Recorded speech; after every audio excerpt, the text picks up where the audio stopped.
मेरी उठती जवानी थी जब मेरा दिल दर्द के मजे से परिचित हुआ। कुछ दिनों तक शायरी का अभ्यास करता रहा और धीरे धीरे इस शौक ने तल्लीनता का रूप ले लिया। सांसारिक संबंधों से मुंह मोड़कर अपनी शायरी की दुनिया में आ बैठा और 3 ही साल की मशक ने मेरी कल्पना के जौहर खोल दिए।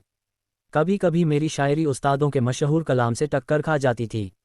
मेरे कलम ने किसी उस्ताद के सामने सर नहीं झुकाया। मेरी कल्पना एक अपने आप बढ़ने वाले पौधे की तरह छंद और पिंगल की कैदों से आज़ाद बढ़ती रही और ऐसे कलाम का ढंग निराला था। मैंने अपनी शायरी को फारस से बाहर निकालकर यूरोप तक पहुंचा दिया। यह मेरा अपना रंग था। इस मैदान में न मेरा कोई प्रतिद्वंद्वी था, न बराबरी करने वाला, बावजूद इस शायरों जैसी तल्लीनता के मुझे मुशारों की वाह वाह और सुभान अल्लाह से नफरत थी। हाँ, काव्य रसिकों से बिना अपना नाम बताए हुए अक्सर अपनी शायरी की अच्छाइयों और बुराइयों पर बहस किया करता। तो मुझे शायरी का दावा न था, मगर धीरे धीरे मेरी शोहरत होने लगी और जब मेरी मसनवी दुनियाए हुस्न प्रकाशित हुई तो साहित्य की दुनिया में हलचल सी मच गई। पुराने शायरों ने काव्य मर्मज्ञों की प्रशंसा कृपणता में पोथे के पोथे रंग दिए हैं, मगर मेरा अनुभव इसके बिल्कुल विपरीत था।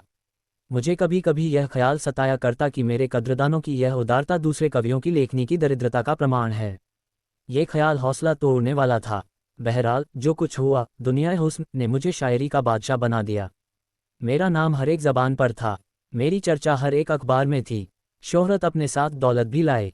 मुझे दिन रात शेरो शायरी के अलावा और कोई काम न था। अक्सर बैठे बैठे रातें गुजर जाती और जब कोई चुभता हुआ शेर कलम से निकल जाता तो मैं खुशी के मारे उछल पड़ता।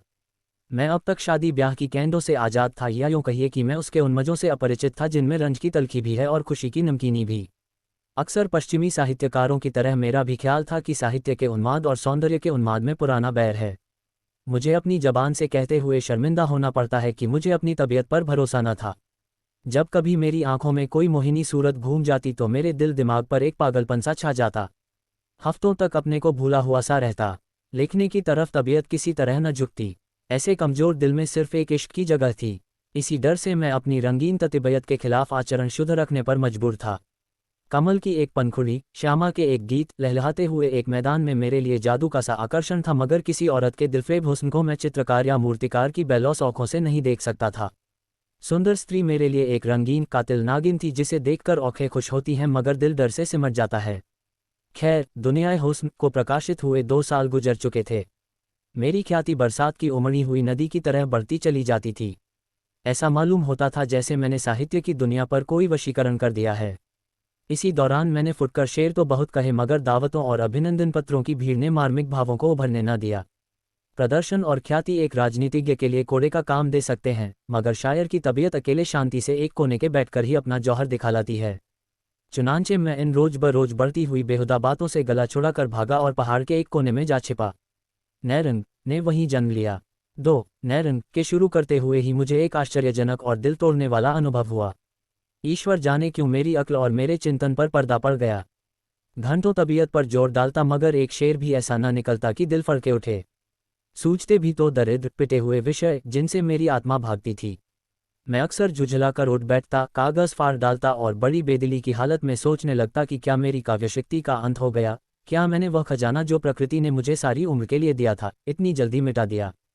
कहाँ वह हालत थी कि विषयों की बहुतायत और नाजुक ख्यालों की रवानी कलम को दम नहीं लेने देती थी।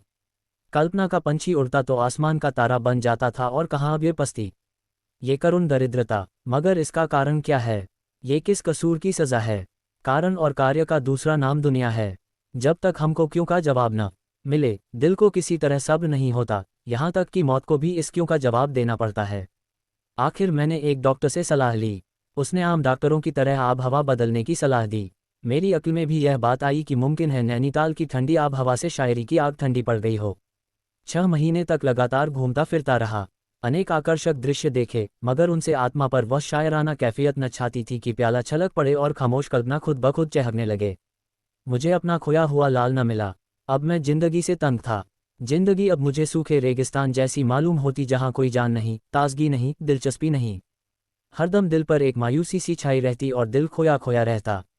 दिल में यह सवाल पैदा होता कि क्या वह 4 दिन की चांदनी खत्म हो गई और अंधेरा पाक आ गया। आदमी की संगत से बेजार, हमजिन्स की सूरत से नफरत, मैं एक गुमनाम कोने में पड़ा हुआ जिंदगी के दिन पूरे कर रहा था। पेड़ों की चोटियों पर बैठने वाली, मीठे राग गाने वाली चिड़िया क्या पिंजरे में जिंदा रह सकती हैं? मुमकिन है कि वह दाना खाए, पानी पिए, मगर उसकी इस जिंदगी और मौत में कोई फर्क नहीं है। आखिर जब मुझे अपनी शायरी के लौटने की कोई उम्मीद नहीं रही, तो मेरे दिल में यह इरादा पक्का हो गया कि अब मेरे लिए शायरी की दुनिया से मर जाना ही बेहतर होगा। मुर्दा तो हूँ ही, इस हालत में अपने को जिंदा समझना बेवकूफ़ी है। आखिर मैंने एक रोज कुछ दैनिक पत्रों का अपने मरने की खबर दे दी। उसके छपते ही मुल्क में कोहराम मच गया, एक तहलका पड़ गया। उस वक्त मुझे अपनी लोकप्रियता का कुछ अंदाजा हुआ। यह आम पुकार थी कि शायरी की दुनिया की किस्ती मंझधार में डूब गई। शायरी की महफिल उखड़ गई। पत्र पत्रिकाओं में मेरे जीवन चरित्र प्रकाशित हुए, जिनको पढ़कर मुझे उनके एडिटरों की आविष्कार बुद्धि का कायल होना पड़ा।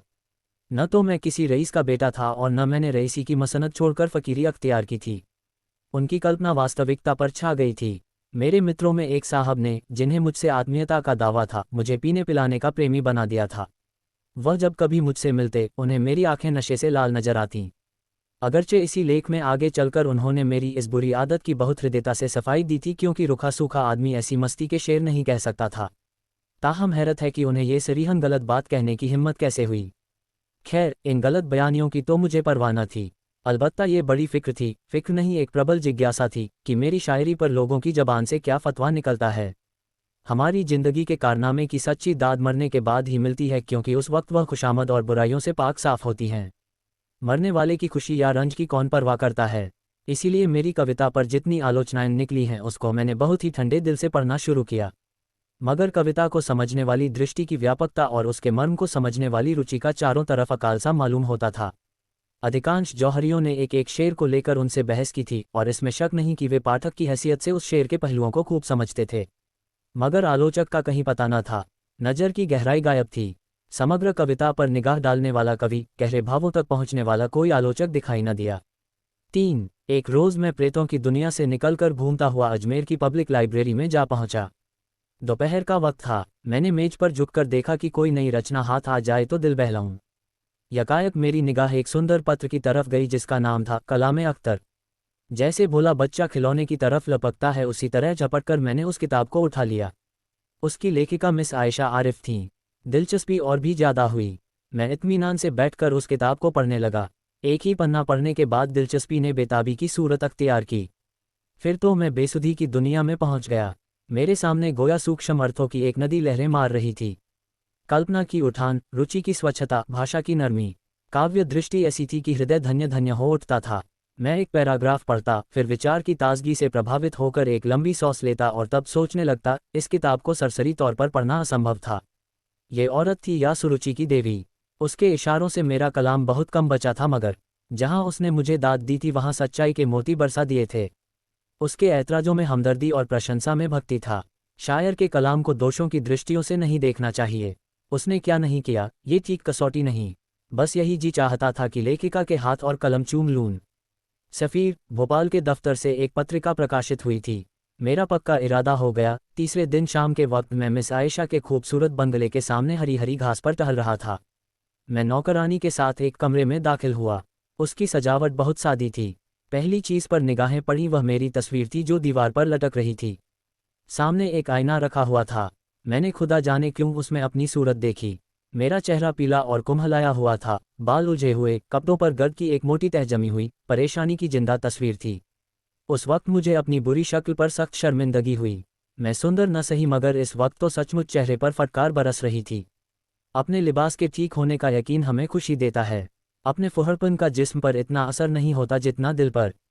हम बुजदिल और बेहौसला हो जाते हैं। मुझे मुश्किल से 5 मिनट गुजरे होंगे कि मिस आयशा तशरीफ लाईं। सांवला रंग था, चेहरा एक गंभीर गुलावत से चमक रहा था। बड़ी बड़ी नरगिसी आंखों से सदाचार की, संस्कृति की रोशनी झलकती थी। कद मझोले से कुछ कम, अनप्रत्यंग छरहरे, सुथरे, ऐसे हल्की फुल्की की जैसे प्रकृति ने उसे इस भौतिक संसार के लिए नहीं, किसी काल्पनिक संसार के लिए सिरजा है। कोई चित्रकार कला की उससे अच्छी तस्वीर नहीं खींच सकता था। मिस आयशा ने मेरी तरफ दबी निगाहों से देखा, मगर देखते देखते उसकी गर्दन झुक गई और उसके गालों पर लाज की एक हल्की परछाई नाचती हुई मालूम हुई। जमीन से उठकर उसकी आंखें मेरी तस्वीर की तरफ गईं और फिर सामने पर्दे की तरफ जा पहुंचीं। शायद उसकी आड़ में छिपना चाहती थीं।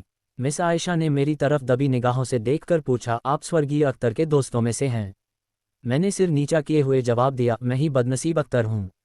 आयशा एक बेखुदी के आलम में कुर्सी पर से खड़ी हुई और मेरी तरफ हैरत से देखकर बोली, दुनिया हुस्न के लिखने वाले। अंधविश्वास के सिवा और किसने इस दुनिया से चले जाने वाले को देखा है? आयशा ने मेरी तरफ कई बार शक से भरी निगाहों से देखा। उनमें अब शर्म और हया की जगह के बजाय हैरत समाई हुई थी। मेरे कब्र से निकलकर भागने का तो उसे यकीन आ ही नहीं सकता था, शायद वह मुझे दीवाना समझ रही थी। उसने दिल में फैसला किया कि इस आदमी मरहूम शायर का कोई करीबी अजीज है। शक्ल जिस तरह मिल रही थी वह दोनों के एक खानदान के होने का सबूत थी। मुमकिन है कि भाई हो। वह अचानक सदमे से पागल हो गया है। शायद उसने मेरी किताब देखी होगी और हाल पूछने के लिए चला आया। अचानक उसे ख्याल गुजरा कि किसी ने अखबारों को मेरे मरने की झूठी खबर दे दी हो और मुझे उस खबर को काटने का मौका न मिला हो। इस ख्याल से उसकी उलझन दूर हुई। बोली, अखबारों में आपके बारे में एक निहायत मनहूस खबर छप गई थी। मैंने जवाब दिया, वह खबर सही थी। अगर पहले आयशा को मेरे दीवानेपन में कुछ था तो वह दूर हो गया।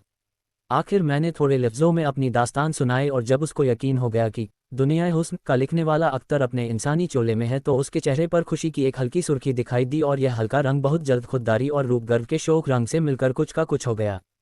गालिबन वह शर्मिंदा थी कि क्यों उसने अपनी कद्रदानी को हद से बाहर जाने दिया। कुछ देर की शर्मीली खामोशी के बाद उसने कहा, मुझे अफसोस है कि आपको ऐसी मनहूस खबर निकालने की ज़रूरत हुई। मैंने जोश में भरकर जवाब दिया, आपके कलम की जबान से दाद पाने की कोई सूरत न थी। इस तनकीद के लिए मैं ऐसी ऐसी कई मौतें मर सकता था। मेरे इस बेधड़क अंदाज ने आयशा की जबान को भी शिष्टाचार और संकोच की कैद से आज़ाद किया। मुस्कराकर बोली, मुझे बनावट पसंद नहीं है। डॉक्टरों ने कुछ बतलाया नहीं। उसकी इस मुस्कराहट ने मुझे दिल्लगी करने पर आमादा किया। बोला, अब मसीहा के सिवा इस मर्ज का इलाज और किसी के हाथ नहीं हो सकता। आयशा इशारा समझ गई, हंसकर बोली, मसीहा चौथे आसमान पर रहते हैं। मेरी हिम्मत ने अब और कदम बढ़ाए। रूहों की दुनिया से चौथा आसमान बहुत दूर नहीं है। आयशा के खिले हुए चेहरे से संजीदगी और अजनबियत का हल्का रंग उड़ गया। ताहम मेरे इन बेधड़क इशारों को हद से बढ़ते देखकर उसे मेरी जबान पर रोक लगाने के लिए किसी कदर खुददारी बरतनी पड़ी। जब मैं कोई घंटे भर के बाद उस कमरे से निकला तो बजाय इसके कि वह मेरी तरफ अपनी अंग्रेजी तहजीब के मुताबिक हाथ बढ़ाए, उसने चोरी चोरी मेरी तरफ देखा। फैला हुआ पानी जब सिमटकर किसी जगह से निकलता है तो उसका बहाव तेज़ और ताकत कई गुना ज़्यादा हो जाती है। आयशा की उन निगाहों में असमत की तासीर थी। उनमें दिल मुस्कराता था और जज्बा नाचता था। उनमें मेरे लिए दावत का एक पुरजोर पैगाम भरा हुआ था। जब मैं मुस्लिम होटल में पहुंचकर इन वाक़यात पर गौर करने लगा तो मैं इस नतीजे पर पहुंचा कि मैं ऊपर से देखने पर यहाँ अब तक अपरिचित था, लेकिन भीतरी तौर पर शायद मैं उसके दिल के कोने तक पहुंच चुका था। 4. जब मैं खाना खाकर पलंग पर लेटा तो बावजूद 2 दिन रात भर जागने के नींद आंखों से कोसों दूर थी। जज्बात की कशमकश में नींद कहाँ।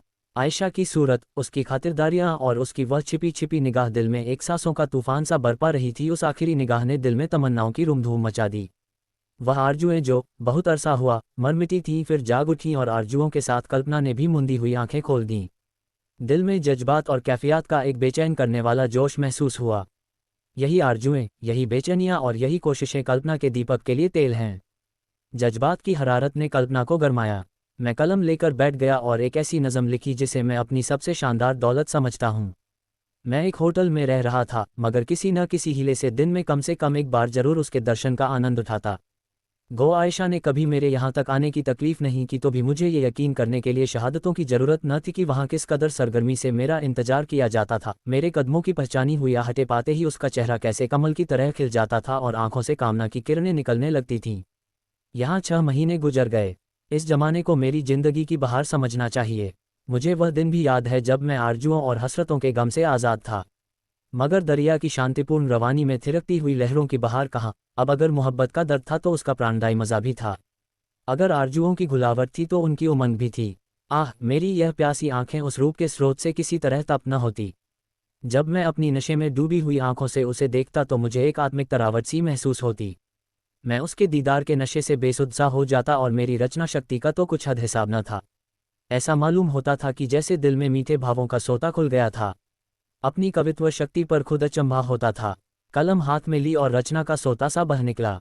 नए रंग में ऊंची कल्पनाएं न हो, बड़ी गूढ़ बातें न हो, मगर उसका एक एक शेर प्रवाह और रस, गर्मी और घुलावट की दाद दे रहा है। यह उस दीपक का वरदान है जो अब मेरे दिल में जल गया था और रोशनी दे रहा था। यह उस फूल की महक थी जो मेरे दिल में खिला हुआ था। मोहब्बत रूह की खुराक है। यह अमृत की बूंद है जो मरे हुए भावों को जिंदा कर देती है। मोहब्बत आत्मिक वरदान है। ये जिंदगी की सबसे पाक, सबसे ऊंची, मुबारक बरकत है। यही अक्सीर थी जिसकी अनजाने ही मुझे तलाश थी। वह रात कभी नहीं भूलेगी जब आयशा दुल्हन बनी हुई मेरे घर में आई। नए रंग उसकी मुबारक जिंदगी की यादगार है। दुनियाए हुस्न एक कली थी, नैरंग खिला हुआ फूल है, और उस कली को खिलाने वाली कौन सी चीज़ है? वही जिसकी मुझे अनजाने ही तलाश थी और जिसे मैं अब पा गया था। उर्दू, प्रेम पचीसी।